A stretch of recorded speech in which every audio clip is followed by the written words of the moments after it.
Assalamu alaikum wa rahmatullahi wa barakatuh to all of my Muslim brothers and sisters, and welcome to our guests and welcome to our at-home viewers at One Ummah TV, where we are simply trying to get the message of Islam out to as many people who are wanting and willing to listen. We are broadcasting live tonight from College Station, Texas, the Augieland they call it, correct? Broadcasting from Augieland. Not far north from Houston, Texas, which more people are probably familiar with Houston, Texas than College Station, the home of Texas A&M University. And tonight we are going to discuss a very important topic, and I'm not going to sit here and tell you I have all the answers, because I don't. I'm one person, I'm one human being, I don't have all the answers.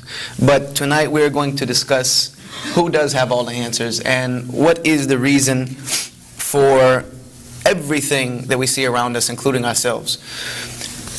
What is the purpose of life? Now, that is a question that humanity has asked itself since the dawn of time itself. Why am I here? What is my reason? What is my purpose? And this is a question that everyone has to answer for themselves at some point in their life in order to accomplish anything of benefit or value on a bigger scale. They need to know, why am I here? What am I doing? And rather than discussing all of the viewpoints out there and whether or not we disagree with them, whether we agree with them, or trying to debate this viewpoint of the purpose of life versus this viewpoint of the purpose of life, I'm going to try to stick the majority of my talk to the Islamic perspective of the purpose of life, with maybe putting in some other viewpoints here and there for reference, but the majority is going to be about the Islamic viewpoint of the purpose of life. Now, one thing I want to say that I have in common with almost everyone in this room, not only my Muslim brothers and sisters, but as well as our non-Muslim guests, is number one, I have in common with everyone that I am part of this race of humanity that is crawling across the face of the globe. And even though now I'm sitting on one side of the fence as a Muslim, not very long ago I was sitting on the other side of the fence as a non-Muslim. 13 years ago, in 1998, I would not have been sitting here on this side of the fence. I was sitting on that side of the fence, and if you would have asked me what is the purpose of life, I don't really think I would have been able to answer that with any credible certainty within inside of myself. What is the purpose of my life? And that was an answer that I was looking for, and that was something that I was seeking, and it also led me to be here, where I am today. And one thing I'm going to ask everyone tonight is to have an open mind. Have an open mind, even if you have some conceived notion of what you believe the purpose of life is. I also ask you to just open your mind for a moment, because they say the mind is like a parachute. Can anyone tell me how the mind is like a parachute? How does a parachute work? If it's open, right? A parachute only works if it's open. You jump out of an airplane and don't open a parachute, it's not going to do you very good. The parachute only works if it is open. So the open mind will let the mind work. Also, the water in the glass analogy. If you take a glass and you turn it upside down and you try to pour water into it, how far will you get? Will you be able to fill that glass? Never. You will never be able to fill the glass. I don't care if you pour all day long. You're never going to fill not even a drop in the glass. The glass needs to be turned over and to be a receptacle for receiving the water. So I'm asking you to at least have an open mind tonight to not accept the ideas. I'm not forcing you to accept ideas, but at least be open to receive them. At least be open to receive them. Now, this question, the purpose of life,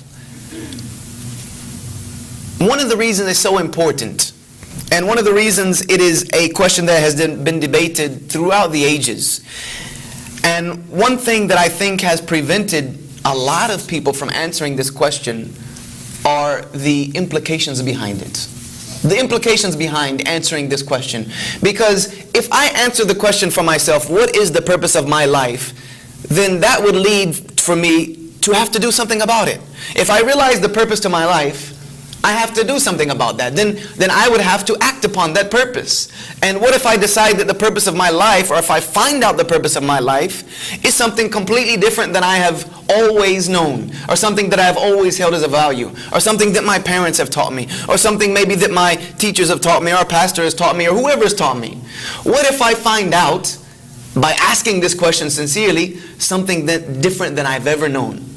That means that I would have to change. My ideas have to change. My life has to change. Everything about me is going to change revolving around that purpose. And one thing, if human beings are afraid of anything, we're afraid of change. Change is frightening. Change is very frightening, especially when it's major change.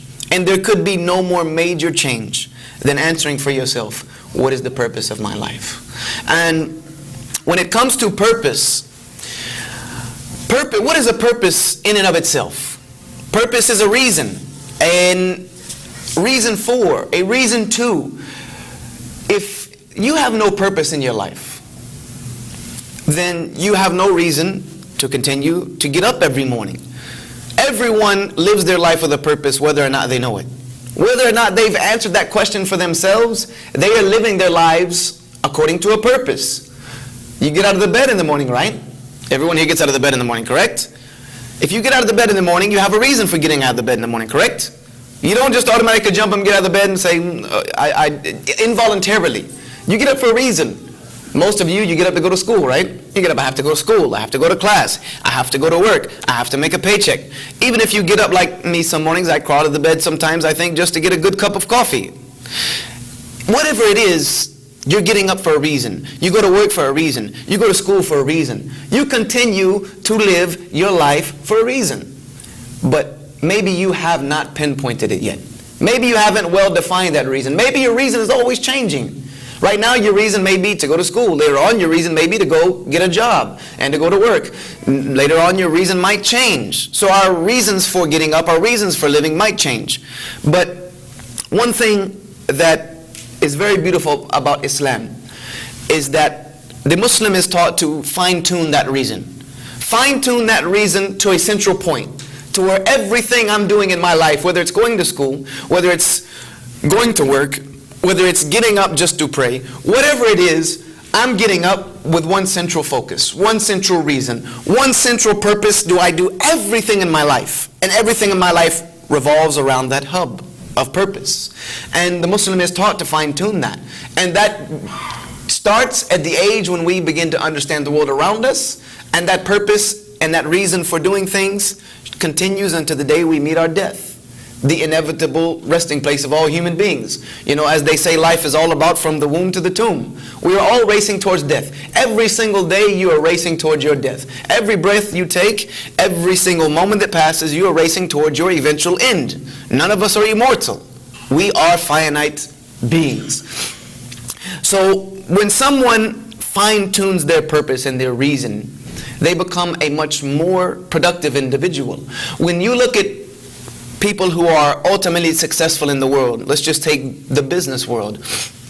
If you look at people like the Bill Gates of the world, the Steve Jobs of the world, the Warren Buffetts of the world, if you ask them, what gets you out of bed in the morning? They will snap right immediately and tell you. They'll give you a reason. What gets me out of bed in the morning? What made you continue to do what you were doing even though your company almost tanked? What made you overcome this hurdle? What made you do this? And all of these questions, you will get almost a similar response, because these people have fine-tuned a purpose for their life. Even if that purpose was just to make technology help people in their lives and to make communication better, or maybe if it was just to make their wallets fatter, or whatever it was, those things drove them, and they worked on it so much and they drove them so much that hurdles that were put in front of them didn't faze them. Setbacks in their companies didn't faze them. People coming against them didn't faze them. Other companies that would come and rival them or in competition didn't faze them, because they had a purpose, and that purpose continued to be in front of them all the time. Let me give you an analogy to this purpose question. Let's say we went to run a race. What's the major highway? What's one of the major highways near here? 76? 6? Highway 6, just 6? Let's say they block off Highway 6. And we go, and we all line up for this race. We're ready, we're pumped up, we got our everything going. And we ask, how long is the race? And they say, the race is 10 kilometers, 26. Or if you want a marathon at 26.2. They put the 0.2 there because anybody can run 26. It's those 0.2. Anyway, they say it's this long. Now, if it's 10 kilometers and you begin to run, we're all running, correct? And we get to the 9th kilometer and we start to get tired. You start to get fatigued, or you get a cramp in your side, or your leg starts to hurt, or you get dehydrated. Now, you're almost there. What are most people going to do in this situation? They're going to push through the pain. They're going to push through it. They're going to make it to the end. Why? Because they know, I'm trying to get to that 10th kilometer. I'm trying to get to that finish line. They have that finish line in mind, and they're going to get there. Cramp, no cramp.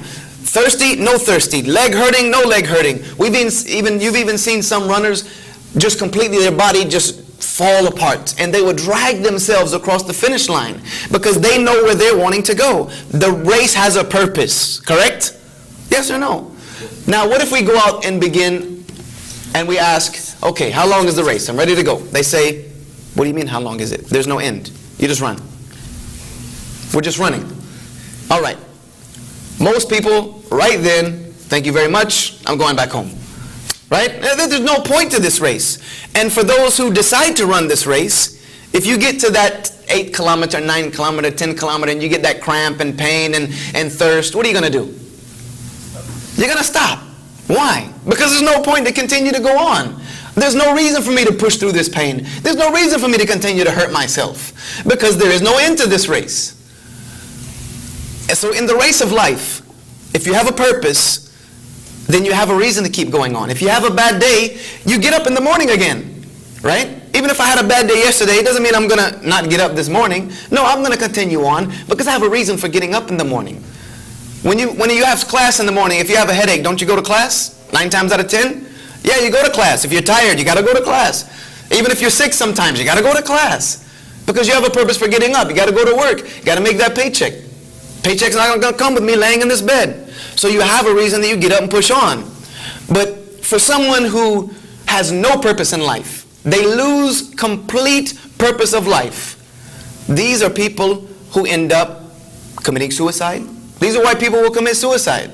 People commit suicide because they give up. The pain or something becomes so unbearable that they don't see a reason to push through it. There is nothing on the other side for me.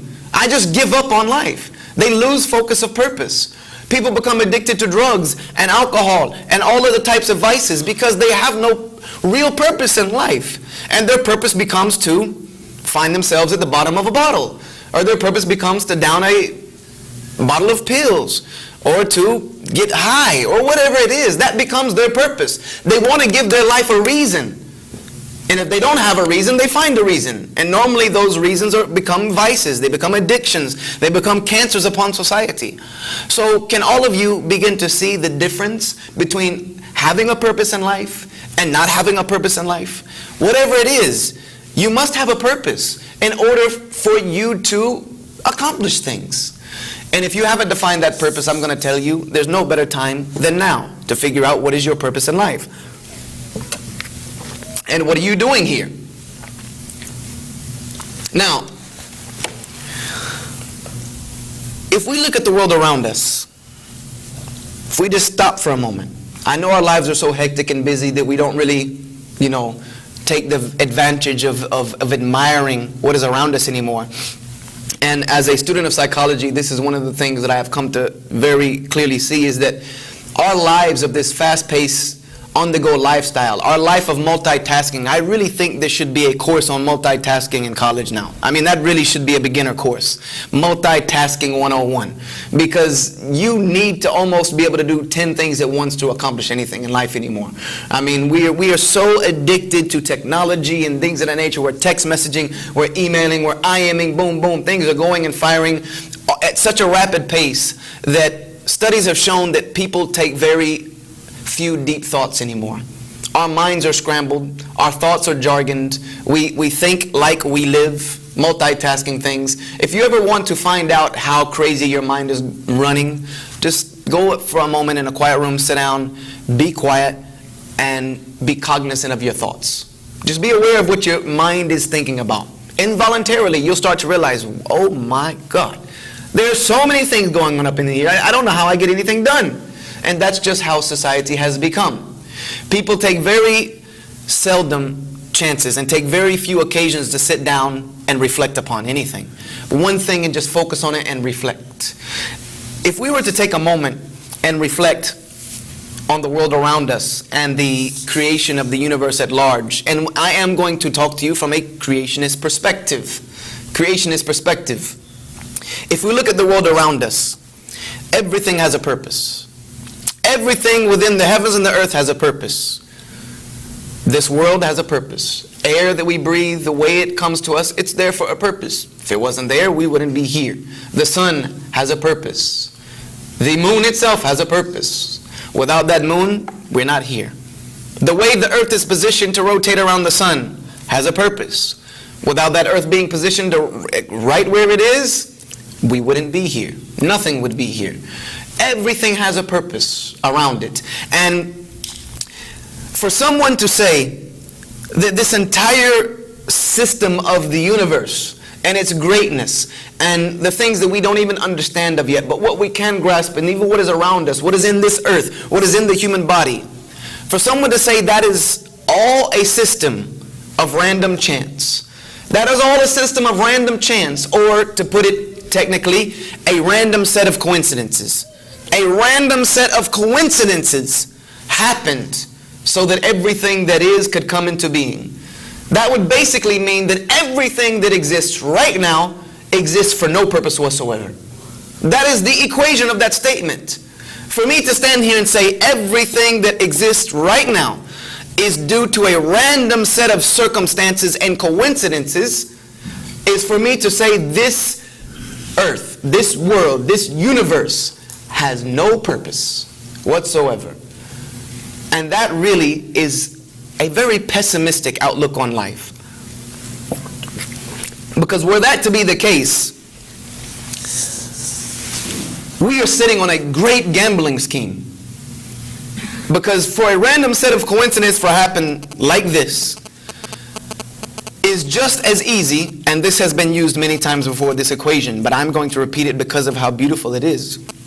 Anybody here gone through advanced calculus, theories of probability? Raise your hands. Okay, so you should be able to answer this for me. And you've probably heard this before. If you were to take a bag, a small bag, plastic bag, paper bag, whatever it is, where you can't look inside of it, and you put numbered balls, 1 through 10, 1, 2, 3, 4, 5, 6, 7, 8, 9, 10, numbered balls, and you put them in that bag, shake the bag up, blindfold yourself, or just close your eyes, reach down in that bag, pull out number 1, set it on the table. Reach down in the bag, without looking, pull out number 2, set it on the table. Reach down in the bag, pull out number 3, 4, 5, 6, 7, 8, 9, 10, just like that. What is that probability?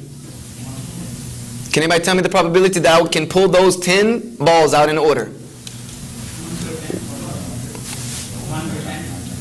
No, the chance, the probability. 1 in around 27 million. 1 in 27 million. That's the probability that I have to be able to do that. And that's just 10 balls in a bag. So what kind of probability are we looking at? To say that this entire creation, the way it is set up right now, for the earth to be exactly where it needs to be, for the sun to be exactly how it needs to be, as hot as it needs to be, as bright as it needs to be, for the moon to be exactly where it needs to be, for the amount of air in this atmosphere exactly what it needs to be, the amount of water that evaporates and disperses itself exactly the way it needs to be, our bodies constructed exactly the way they need to be able to live on this earth. What type of probability do you think we're looking at? It's not quantifiable, right? That theory is not quantifiable. There is no calculus, there is no calculation, there is no math that you can do to put that probability forward. But people who will say this life is here by random chance and set of circumstances, they are taking that risk. That it is all here by that chance of probability. That there was some bang at the beginning of, I don't know how they can even say the beginning, because if it's all just probably chance, but there was some bang and then all of a sudden molecules started floating around and they just happened to go where they needed to go for everything to be how it is today. Let me tell you something. if there was a Big Bang, the moment that bang happened, every single atom, every single particle, every single molecule knew its place. For this to be how it is right now, everything had to know its place. It had to know exactly where it needed to be. It had to know exactly where it needed to go. And that is only by design. That can only happen by design. You do not get this type of perfect harmony of the universe by destruction, such as like a Big Bang that just leads to nothing. And if you want to see that marvel happening before your very eyes, how many of you, if you could see the act of creation happening, how many of you would love to do so? If you could see the act of the universe coming together, how many of you would like to do that? You can do that, can you not? How many of you here have taken astronomy, advanced astronomy, etc.? Are there not nebulas way out in space that we can look at? That there are still remnants of that beginning dust particles and smoke particles where stars are still forming. Galaxies are still forming. Things are still falling into place. The creation process is still continuing to happen. And for you to take a look at that and say that's happening all by itself, randomly, probably, by probability, by just some set of circumstances, is almost irrational for an intelligent human being to come up with. But unfortunately, this is a theory that has been put forward. But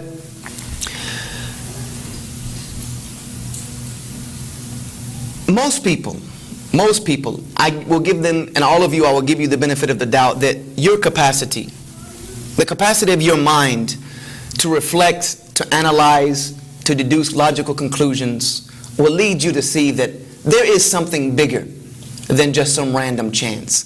All of this that we see around us is bigger than just some random chance. The fact that birds can migrate great distances and travel even on cloudy days just by seeing how the sun reflects and the way it angles off the clouds, those birds know exactly where to go. That bees can travel from their hives hundreds and hundreds of miles, hundreds and hundreds of miles, no TomTom, no GPS, no nothing, no Google Maps, go exactly where they need to go to get what they need and make it directly back to their hive. Even if there's 100 hives in the field, they'll go right back to theirs.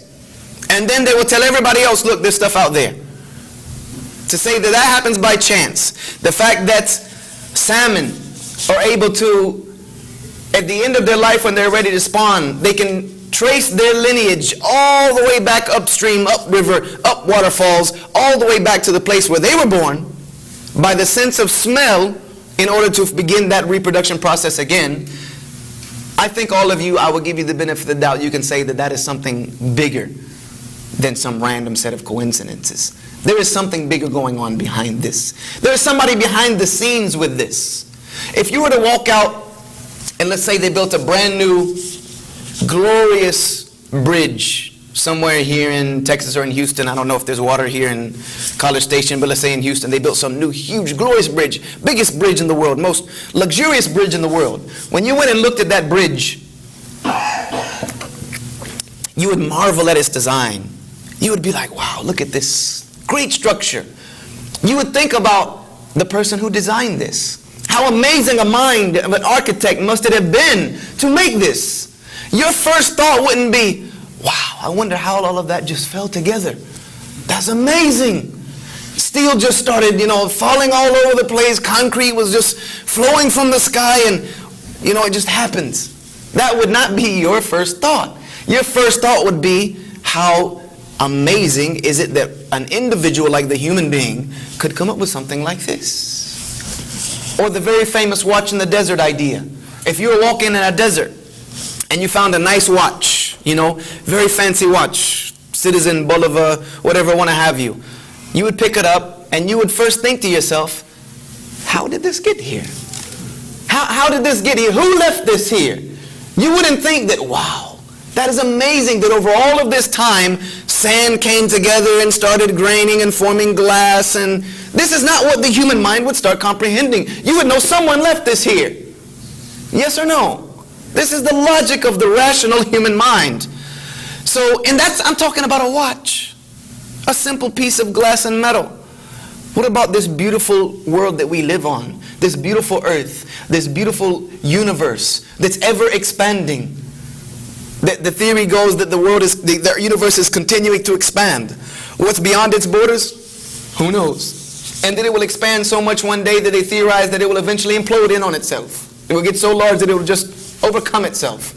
To say that all is just there by some random set of circumstances is not logical or rational or befitting the human capacity to understand and think. To understand and think.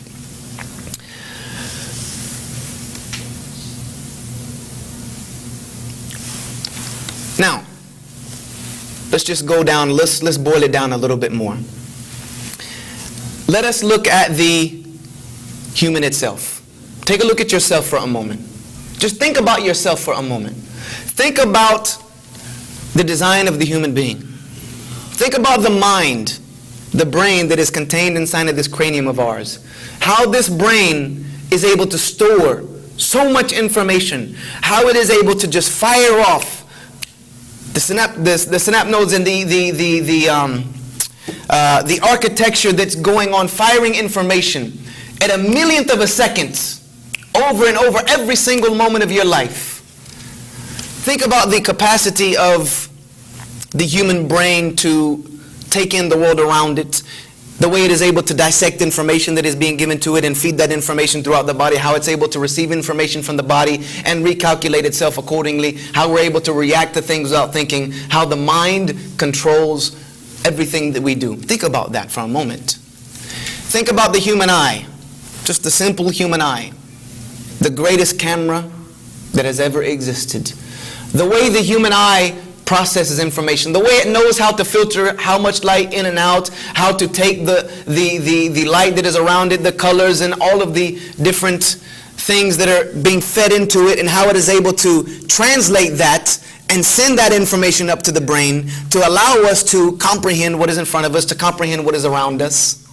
Think about the heart that is inside the human body. When does it start beating? Can anybody tell me when the heart starts beating? Come on, some of you anatomy students. When does the human heart start beating? 40 days. At around 40 days? 120? Getting some people will even say it begins almost right after conception. As soon as the heart forms, it begins to beat. As soon as the heart forms, it starts beating. And it beats continuously, non-stop. Day in, day out. It doesn't take a day off. It doesn't take a break. It doesn't take a minute off. What happens when it takes a minute off? You're dead. It does not stop beating until you die. And it beats without the will of the one whom it's inside of. Does your heart beat to your own will? If that were the case, a lot of us, we would all be dead. You would have to continually think every day, okay, beat, dunu. You wouldn't be able to do anything else. It beats without your own willpower. And it's continually fueling the body with blood, continuing to pump that blood and send that blood through the body over and over and over and over and over and over again. Did that happen by a set of random circumstances? Did that begin by a drop of bacteria in the ocean? And over millions of years it just designed itself? Think about the liver for a moment. The liver is an amazing organ inside the body. Without it, you can't live. The liver, every single moment, is performing hundreds and hundreds of chemical analysis of what's going through your body. And it is deciding what the level of toxicity of the body should be at. And it is filtering and letting go through it and filtering what it needs to filter and let go through it, what it needs to let go through to make sure the level of toxicity in the body stays regulated. When the liver stops functioning, the toxicity increases in the body until one dies. Who designed that? That was another random set of circumstances. Look at the nervous system of the human body. The nervous system of the human body and the amount of cords that are running out throughout our entire system to give us the feelings of touch, of taste. Did that come by a random set of circumstances too? We're building up a lot of random circumstances here. And again, you could not even begin to quantify a theory of probability that could say that these things could happen on their own. On their own. So surely, all of this has to be for a reason. All of this has to be for a reason. The universe has to be for a reason. The sun, the moon, the stars, the planets, the earth, the air, the water, you, your brain, your eyes, your heart, your liver. It all has to be for a reason. It's there for a purpose. So what is that purpose? Surely we have to say, my life has some meaning. We should be able to leave here tonight, every one of us, to say, my life has a meaning. It has a meaning. I live my life because of that meaning. And what is that meaning? Is the meaning of our life just to enjoy? Live, eat, drink, sleep, be merry? As the hedonist would say? Or is our life all about hedonism, where we're just enjoying everything we can get our hands on at any moment, at any time, at any place? If that's the case, then life is for some and not others. If life is all about gaining, getting money, gaining wealth and property and things of that nature, then life is for some and not others. Do you think my 5-year-old son cares if he has $500 in his bank account? Do you think he cares? Do you think he cares if he has $1 in his bank account? $5,000 in bank account? No. Long as he has his ice cream and cake and candies in his PSP, he's good to go. Doesn't need anything else. He could care less about that fancy car that I have in the driveway. He could care less about that big house. Doesn't make any difference to him.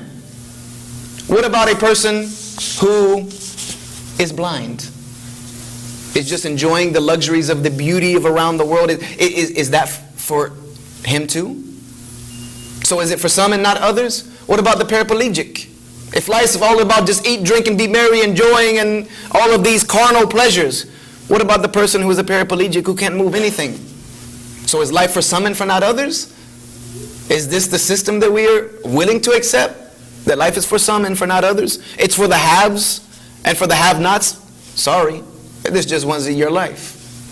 Just wasn't for you. Surely every single one of our lives have purpose. From the 5-year-old child, to the paraplegic, to the blind, to the deaf, to the disabled.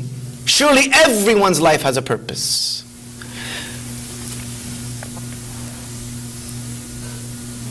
If we were to say that life is only about enjoying these pleasures, then for someone like the paraplegic, the only recourse for them would be, we'll just euthanize them. Why not? Why not? There's no point. Just give up. Look, just drink this. Just end it for yourself. Quit putting yourself through all of this misery. For someone who can't see, look, there's nothing left for you in this life. You know, just go ahead and end it. There's no reason for you to continue this on. This would be the idea that we're presenting to the world. That if life is all about enjoying, then for those who can't enjoy, just give up. Just give up. But no one would logically say that this is rational. Matter of fact, you go around doing this, I guarantee you're going to jail. You're going to jail. You start euthanizing people, you're going to jail. So, what does Islam have to say about all of this? To make the story sum up short, because in 10 minutes we're going to have to break, because it's going to be time for prayer. And then after prayer, we're going to simply discuss and continue about what is Islam and what does Islam really mean and say about this subject. One thing that I want to be very clear about Islam, very, very clear. Islam is not an abstract. Again, Islam is not an abstract idea. What do I mean by abstract? Can anybody tell me? Come on, this is interactive. I don't like to just be lecturing. Interactive. What is an abstract? What is an abstract idea? It's up to interpretation. It's up to interpretation. It's up to the eye. It's in the eyes of the beholder, as they say. Islam is not an abstract idea. Islam is a way of life, a set rule of principles that are given to us by the Creator of all of this grand design through what He has given to His creation. Islam is not what you see on CNN. Islam is not what you will find on Fox News. Islam is not what you read in Times Magazine. Okay, again, Islam is not an abstract idea. Islam is a way of life based upon principles that the Creator has sent to us through His many prophets and messengers. And we as Muslims believe in all the prophets and messengers. We believe that we came all from one human being, Adam, our forefather, and his mate, Eve. We believe in Noah. We believe in Abraham. We believe in Moses. We believe in David. We believe in Zechariah. We believe in Jesus. And we believe in the last and final messenger, Muhammad. Peace be upon them all. We believe that God has given a set way of life to human beings. And this way of life to human beings has always been the same. It has always been the same.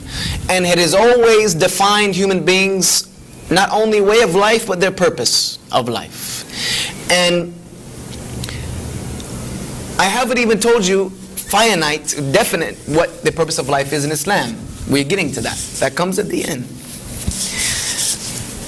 Islam is something that is being talked about almost on every single media outlet throughout the world. Islam is being talked about. Islam is being talked about in the major magazines, the major newspapers, the periodicals, the blogs, the websites.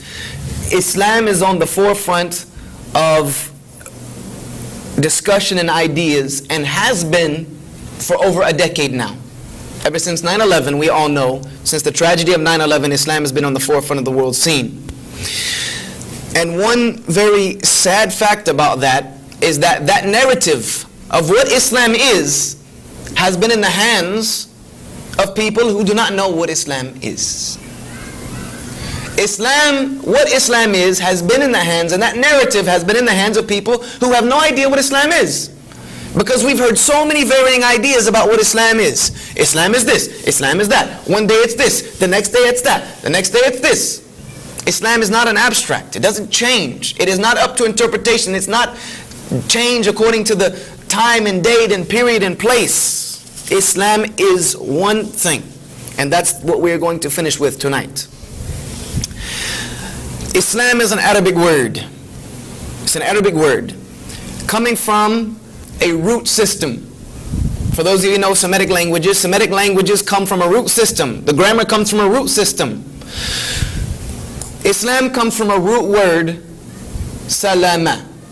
Salama, S-L-M. Salama.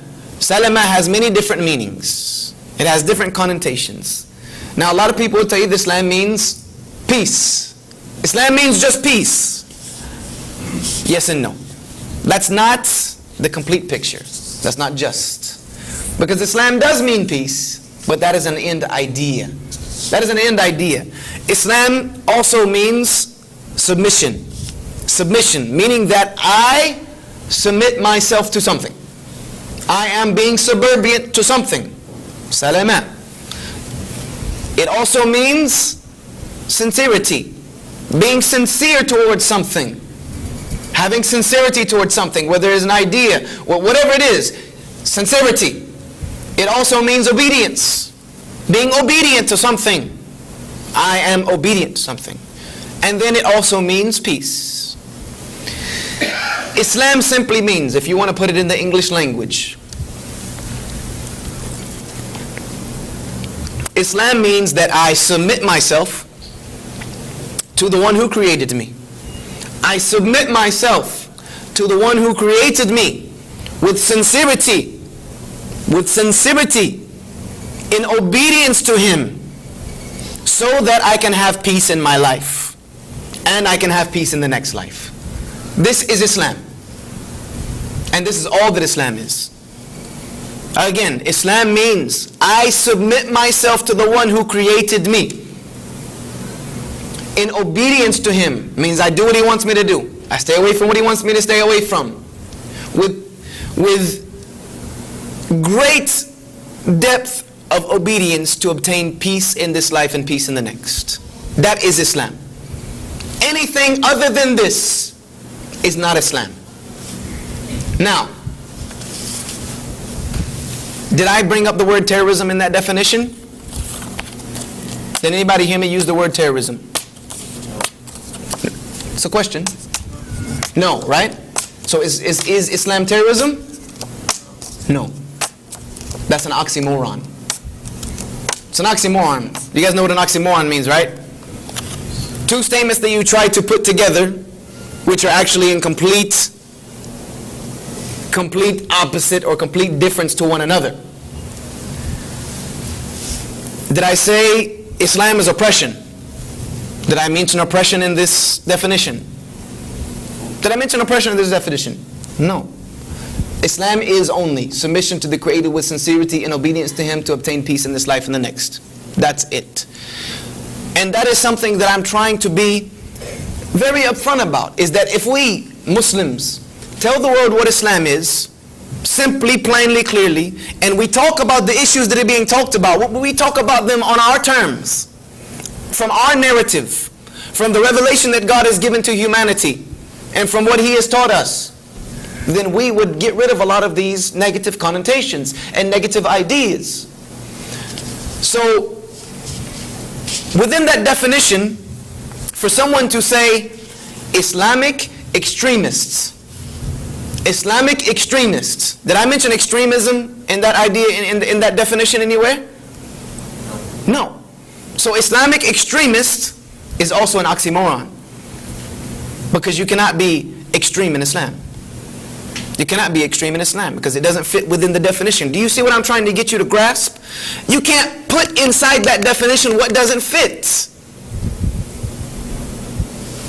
An Islamic radical doesn't fit. It won't fit. It doesn't fit with the definition of someone who is submitting themselves with sincerity and obedience to the Creator to have peace in this life and the next. It won't fit. This is what Islam is. What is a Muslim? We hear all the time, Muslims, Muslim this, Muslim that. Nobody knows what a Muslim means. And let me tell you, for benefit of our non-Muslim guests, because even I find Muslims they tend to use this word a lot because it's used, and I want to get us away from this. You guys have heard it called Muslim before, right? Muslims or Muslims. Please don't use this word. I'm asking you. Please don't use this word. This word has very negative connotation. And it's for a reason. Can anybody tell me what the word Muslim means? An oppressor. It means someone who oppresses people, someone who harms people. It also comes from a root word, but it's not SLM. It's ZLM. Dhulm. Dhulm means to harm or to wrong or to oppress people. So when you say, if I call myself, oh yes, I'm a Muslim. I hope not. I hope not. I am a Muslim.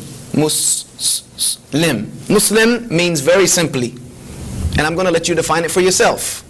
I'm going to, little grammar lesson here. And honestly, I'm going to tell you, I know more about Arabic grammar than I do about English grammar. It's just unfortunate, but it's the fact.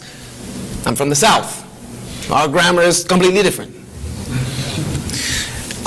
In English, we have something that you put at the end of a word to denote action, correct? If you want to denote action for a particular thing, like for instance, I'm talking, right? If I wanted to note that I'm doing action, I would be called a talker. What is that called in grammar? The ER at the end. Man, you guys are bad. At the end, it's a suffix that denotes action. If I walk, I'm a walker. Correct? You put ER on the end, it denotes action, correct? You take the verb, you put the ER on the end, it denotes the doer of action, correct? In Arabic, there is a very similar rule. Similar rule, except that it is a prefix that goes at the beginning of a word. For instance, that prayer, that call that you just heard for prayer. Do you know what is that called? What is it called? The adhan. The adhan. And the one who calls it is called the mu'adhin. The way you denote action in the Arabic language is you put an M at the beginning of the word. Just an M. You put an M at the beginning of the word, you put a little vowel U, and you denote action. Mu denotes one who does. One who does, correct? Come on, you guys. Am I wrong? Right? Yes? No? Give me something. So, the adhan, the one who calls it is called the mu'adhan. Mu'adhan. So, if we take Islam, which means, and it is a verb as well, it means to submit myself to the Creator with sincerity, in obedience to Him, to obtain peace in this life and the next. And I want to denote that action of a doer. I put that M-U at the beginning of it. What does it become? Mu-Islam, or if you put it together, Muslim. Muslim means someone who does Islam. Very simply. Someone who does Islam. A Muslim is someone who submits themselves to their Creator every single day of their lives, in sincerity to Him, in obedience to Him, to have peace in this life and the next. So, Muslim fundamentalists Muslim radical can exist. You can be fundamentally Muslim, yes, absolutely.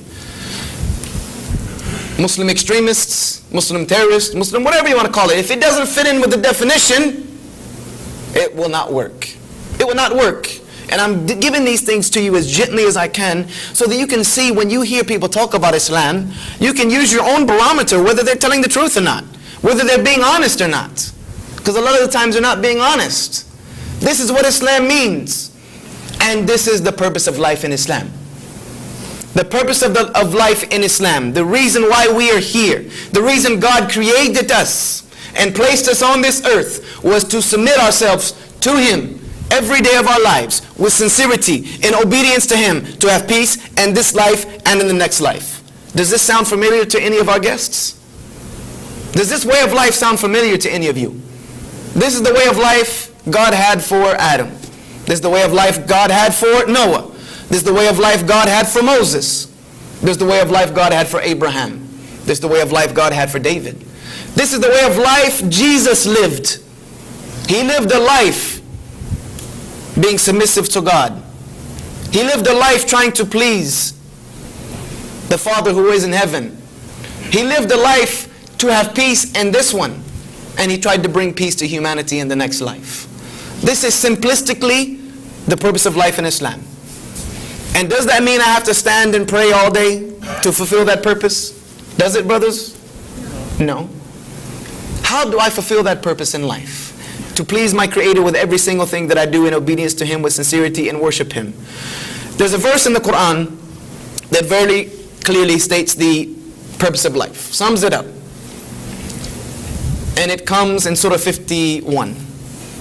And in Arabic, which is the pristine language of the Quran, because even when I tell you a translation of the Quran, that's not the Quran. It's a translation of meanings. It says very clearly, وَمَا خَلَقْتُ الْجِنَّ وَالْإِنسَ إِلَّا لِيَعْبُدُونَ. I did not create humanity. I did not create people with willpower to do right and wrong, except for one reason, and that is to worship me. That is to worship me. That is simply to worship me. And doesn't mean I have to be standing in prayer all day long. Because even the Bible says to pray without ceasing. But that doesn't mean you have to sit in your room all day praying and praying and praying and praying. You have a life to live. What does it mean? It means that everything I do in my life fits in with that purpose. It fits in with that purpose. I'm doing it in submission to my Creator, in obedience to Him, with sincerity to Him. If I go to work in the morning, it's not to bring a paycheck home at the end of the week, brothers. For my Muslim brothers and sisters. I go to work in the morning, why? Because it is pleasing to my Creator for me to go and earn my living in a permissible way. And it is a good thing for me to do, and God is pleased with it. When I do that, my work becomes worship. My work becomes worship of God, even if my work is sweeping streets. Even if it's picking up trash around the university. That work becomes worship to God because I'm doing it in submission to Him, trying to please Him with my effort. That is what we mean by fine-tuning your reason in life. Dialing in that purpose, that when I wake up in the morning, the reason I get out of bed is because I want to please my Creator today. I want to make the one who created happy with me. I go to school because I want to be educated, because that pleases the one who created me. That will help me to get a better job, so that I can sustain myself better, which will please the one who created me. So I can have my family have better than I had. That is pleasing to my Creator. Do you understand what I mean? So, brothers, when you think that you go to work just for a paycheck, and you go home, and things are not right in your house, and you start, I put the food on the table and this, and I pay the light bills, and your wife should look at you and say, you're out of your mind. If you think that the one who created me cannot take care of me without you, then you're fooling only you. If you think the Creator can't take care of your family without you, then you're fooling no one but you. Because He created everything and He takes care of it. The word Lord, Adonai, whatever you want to call it, means the one who sustains, the one who caretakes of His creation. He caretakes of His creation perfectly. And in gratitude to that, we submit our wills to Him. This is the beauty of Islam, to me, is how clearly it defines life. How many of you in here have a free will? You can do whatever you want. If you don't all put your hands up in here, then we're going to have to start scanning people to see if we have any sci-fi robots with us. Because you all have a free will. You can do whatever you want. You came here of your own volition. Right? What Islam teaches us, the meaning of life is that yes, the Creator gave us a free will to do what we wish. But in order to be a Muslim, what I do is I take that free will that He gave me and I give it back. I give it back and say I don't want to do my will anymore, because when I try to do it myself, I make a lot of mistakes. I can't figure it all out on my own. So we return that will to our Creator and say, now I want you to tell me what to do. I want you to tell me what to do. You created me. You put me here. So well, tell me what to do. And in that, God has sent His prophets and messengers to guide humanity the right way of life. And we submit to that. And that makes us Muslim. So Muslim doesn't mean somebody who was born in Saudi Arabia. Muslim doesn't mean somebody who wears a dress every day, who has a big beard. A Muslim means someone who submits themselves to their Creator. So let me ask you a question. The sun that this solar system revolves around, is that sun doing what it's supposed to do? Does it take a day off? Does it decide, you know what, today I'm tired of this whole giving life thing. Take a day off. Does it do what it's supposed to do? Does it submit itself to the one who created it? So it is a Muslim. According to definition, the sun is a Muslim. The moon is a Muslim. Air is a Muslim. It does what it is designed to do. It doesn't take a day off. It doesn't say, you know what, God, I'm no more. No. I'm not going to be helping these people out anymore. I'm going to go out and just void myself in space. Right? Gravity, one of the laws of creation, is a Muslim. Gravity is a Muslim because it fits the definition of something that is submitting itself to its Creator and fulfilling its role. This is the meaning of life in Islam. For us to fall in line. Fall in line. For what goal? What purpose? Why do I give my will back to my Creator? Because I am making a transaction. And in that transaction, God says in the Quran, translated to mean, rejoice in the transaction that you have made. What is that transaction? I return that will to my Creator so that I can have paradise in the next life. It's a very simple transaction. A very profitable transaction, to be honest with you. I don't have to figure out my life anymore. I don't have to try to make sense of it all. I take what God has given me. I accept that. And in exchange, in the next life, forever and ever, I get paradise. Eternal bliss. That's a transaction. That's a deal, if you ask me. This is the purpose of life in Islam. Very simply, just to fall in line with the creation. Do what we were created to do. And the most beautiful of that creation is the human being. Because the human being is the only thing that the Creator created that can make a choice. The sun doesn't make a choice. The moon doesn't make a choice. Animals don't make choices. We make choices. And that is what makes us the greatest of His creation, or we can become the worst of His creation. And there's everything along that spectrum. Someone who turns back to their Creator and gives Him back that will, they are called a Muslim. And this is as simple as it gets. So how many people in here would agree with me that everything here is for a purpose? If you don't agree with me, I'm fine with that. That everything that exists is there for a reason. Hands up if you agree with that. You agree with that? I would say that's a majority. How many of you would say that rational logic would tell me that if there is a purpose, I should know what it is? I should know what it is. Good. So I want you to leave here tonight thinking about the things you have heard tonight. That there is a reason. Your life has meaning. I don't care who you are. I don't care what you've been through. Your life has meaning. And it has great meaning. It has great importance. And the most beautiful gift that you can ever give yourself in your life is to figure out what that is. To figure out what the meaning of your life is. To figure out why you're here. What are you doing? And then live your life according to that meaning. That is the greatness of humanity. That is what can make humanity so great. But when we lose grasp of that, when we lose sense of that, we live in chaos. And we live in a world that has lost focus on why it's here. We live in a world where humanity has lost its reason. We've lost purpose. Because someone who will tyrannize another individual, they have lost their purpose. They've lost reason. They've lost focus. Someone who will murder another person, they've lost focus. They've lost purpose. They've lost reason. We have to come back to this sense, all of us, to decide why it is that we're here. And I want to finish, because I want to give Q&A before the time for Isha Salah. And then after the Isha, the night prayer, I want us to be able to commune, as they say. You guys all in Texas know what commune means, right? Right? Commune. That means gather together and just enjoy one another's company. There are a couple of things about Islam that I want to clear up very, very simply tonight.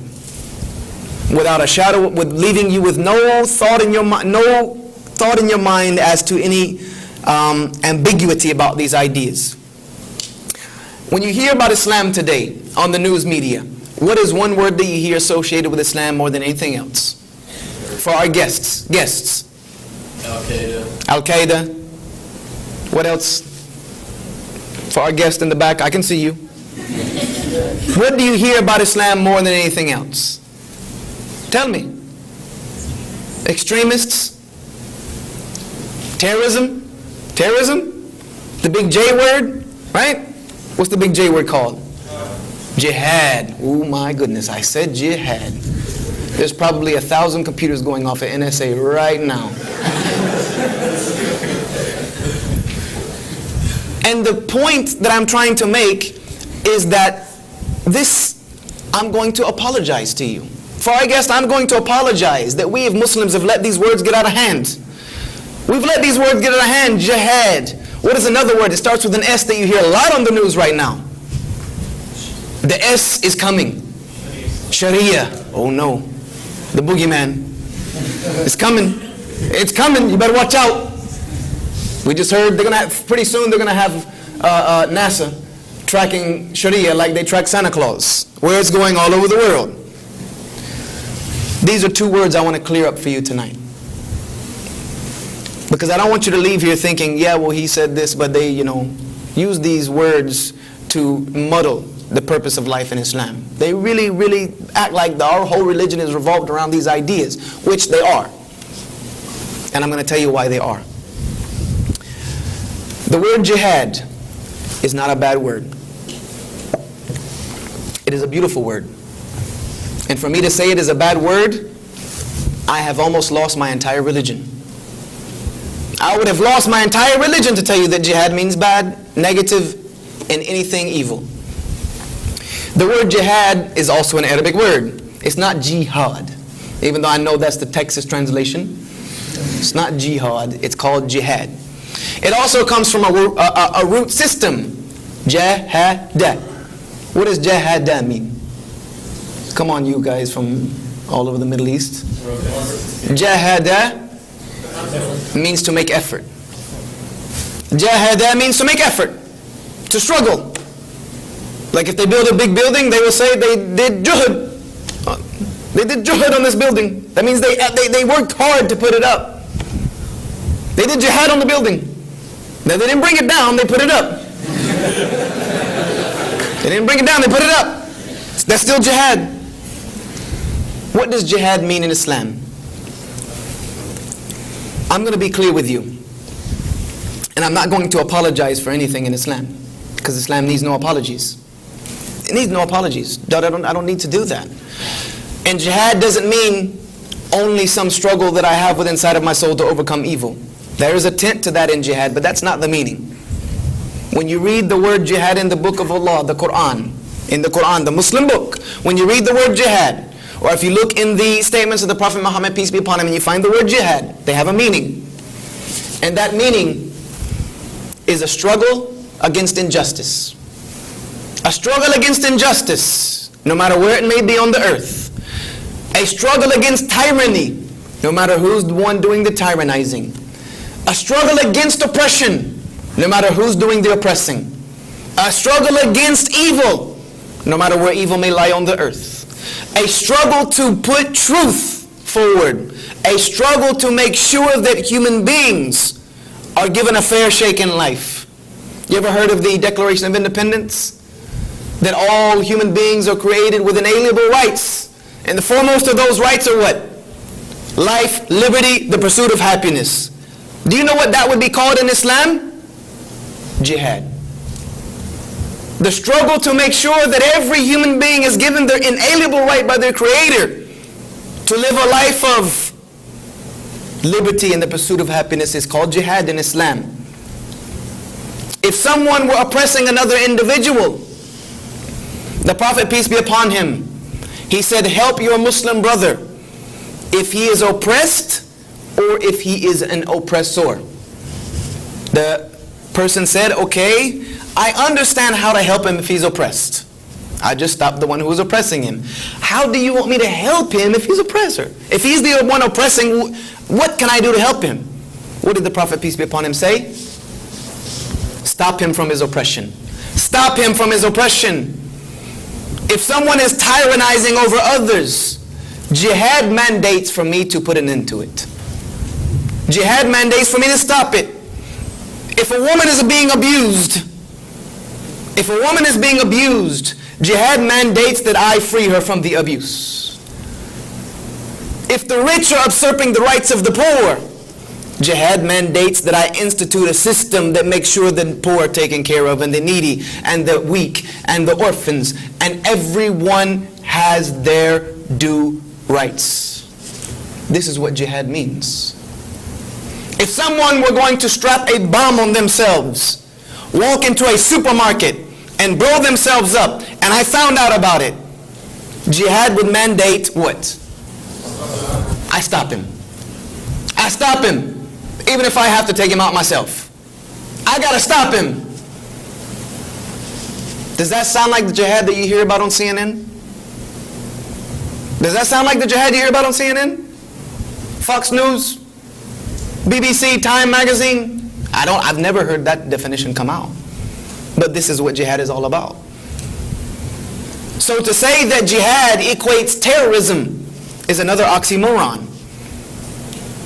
Because jihad mandates the eradication of terrorism. Yes or no? Anyone come on Muslims, raise your hand if you hear me saying something incorrect. If you hear me saying something incorrect, stop me. Jihad mandates that we end terrorism on the earth, no matter who's doing the terrorizing. For someone to usurp the rights of another person, jihad mandates that I stop it. For someone to steal someone's land unjustly, jihad mandates that I put it back in its right place. This is what jihad means. Now, did anyone hear anything about that definition that they think is wrong? That is wrong. Wrong as in an idea that we shouldn't do this. We shouldn't stop people from oppressing others. We shouldn't stop people from tyrannizing others. We shouldn't stop people from harming others, killing others, taking others' wealth without right. Does anyone disagree with that idea? Then you all agree with me that jihad is a good thing. Right? This is why I say that Muslims need to be clear about these things. We need to speak up. We need to stop letting these ideas become taboo. Sharia. Lastly, Sharia. Sharia also comes from a root word. Sharia means what? Boogeyman? No boogeyman. Sharia means a way, a path. A path. Linguistically, it means like a path to water. Like a route that's leading to watering or leading to some benefit. A path that leads to some benefit. This is what Sharia means. And Sharia in Islam is defined as a system of rules and regulations and laws that the Creator has designed for creation. That the Creator has designed for His creation so that humanity can fulfill its ultimate role in life, to fulfill their purpose, and that everyone's rights are taken care of, and that everyone is seen to their utmost needs, the poor, the weak, everything we just talked about. Sharia mandates the laws and regulations of how to do that. Now let me ask you, if you believe in a creator, if you believe all of this has a reason and a purpose and a design, and you're here for a reason, who do you think is more qualified to make up systems and laws and regulations and rulings and ways of human beings to conduct their affairs? The Creator, who put it all together in the first place, or the creation who is just wandering around on it? Who has the more qualifications? That is a question. The Creator has more qualifications. So what Sharia means in Islam is that I accept that idea, that the Creator, look here, you have more rights to tell me how to do this thing than me. Therefore, I am going to accept what you have to say. The Sharia simply means a way of life, a set rules of systems, of laws, of regulations, of societal norms, of crime and of punishment, all of these things that are designed not by human beings. No human being came up with any law within the Sharia. They only interpret those laws to fit within culture systems and within times and within different scenarios. But those laws were given to us by the Creator in order for us to help us fulfill our role in life.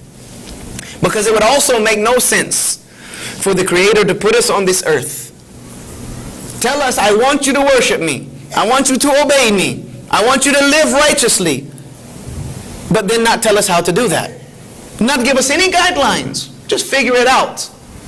Because if that were the case, then if I go out and do the wrong thing, I could stand before God and say, look here, you didn't give me any, there was no book, there was no guidelines, you didn't give me anything to help me, I just figured it out. I made a mistake, it's all right, so be it. No. That logic would lead us to believe that the Creator would give us some guidelines. And all prophets and messengers gave their people guidelines. Moses gave his people guidelines from his Creator. Jesus gave his people guidelines. He taught them things. He taught them what they should do. He taught them what they should not do. Not all of that has reached us, but we know He taught things. And as well, we believe that Prophet Muhammad, peace be upon him, taught things. He taught the purpose of life was to worship the Creator and to fulfill our role of creation in this life. And he gave us a system of rules and regulations from the Creator.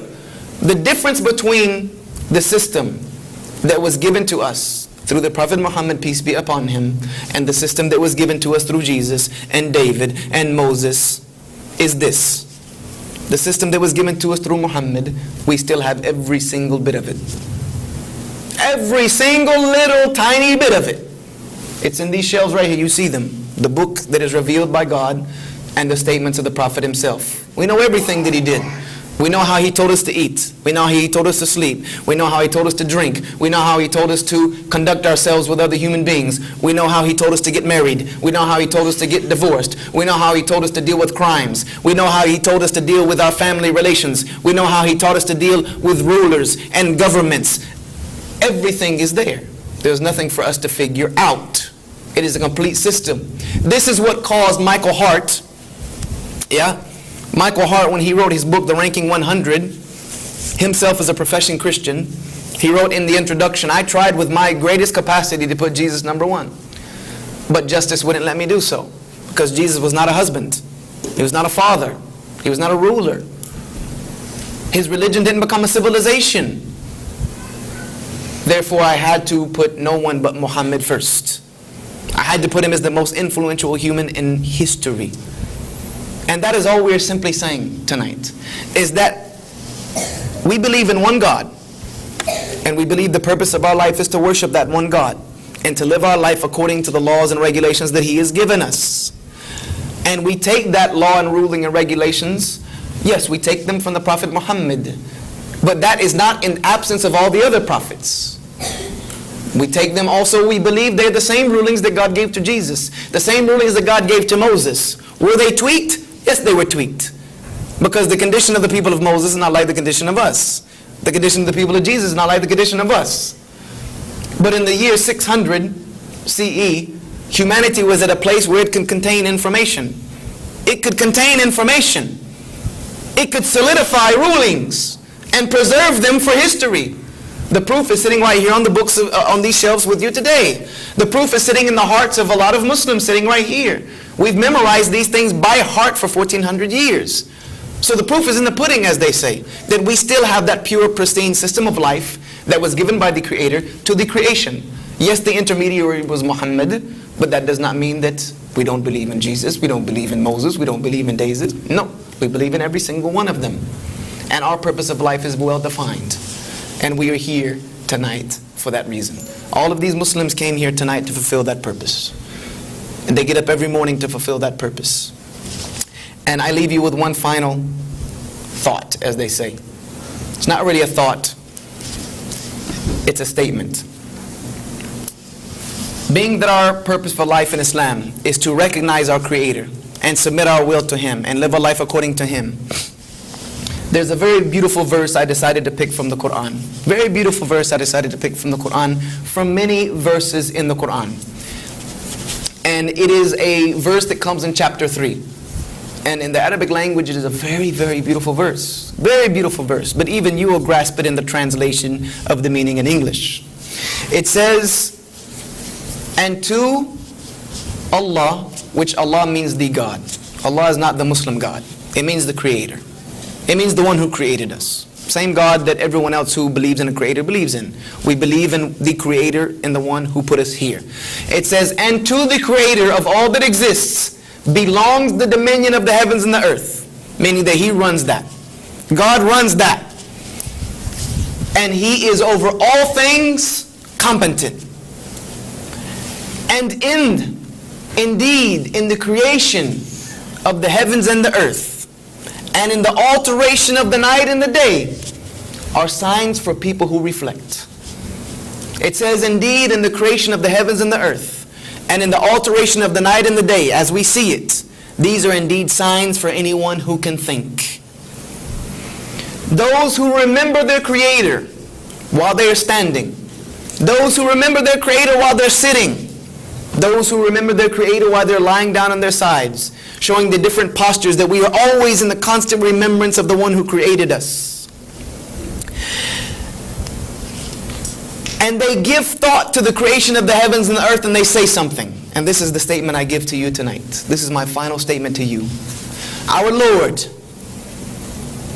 surely you did not create this without purpose. Surely you did not create this without purpose. You are above such an idea. You are above such an idea to create all of this without purpose. So please protect us from the punishment of the blazing fire. That is our final message to humanity. Our Lord, you did not create all of this without purpose. You are far above that. You are far greater than that. So protect us from the punishment of the eternal fire. I thank you very much for your time tonight, because I know your time is valuable. No one has a moment in life that they can waste. And I'm adjuring all of you, I'm imploring all of you, don't waste another moment of your life not knowing where you're going, not knowing what you're doing, not knowing why you're here. Figure it out. Figure it out for yourself. Go sit and think about your own purpose, your own reasoning, your own creation, your own existence, and ask yourself why. There has to be a reason. I'm here for a reason. I was born for a reason. My life has meaning. What is that meaning? And that meaning is to give adoration to the one who created me. Because God did not create human beings because He needed company. Let me tell you that right now. He didn't create human beings because He needed company. He didn't create the heavens and the earth because He was bored. God created everything that He created because He had the right to be glorified. He had the right to create things that would glorify Himself, that would magnify His glory, so that when we look at them, we could look at them and say, glory be to the one who created these things. That is our reason to be here, to glorify the one who put us here. Thank you very much for your time and your patience, and I have been pleasure being with you. And our guests at home, if you want to ask any questions, you can send them over at info@1ummatv.com, that website that you're on. There's a little button at the bottom that says email us. You can email and it will come directly to me.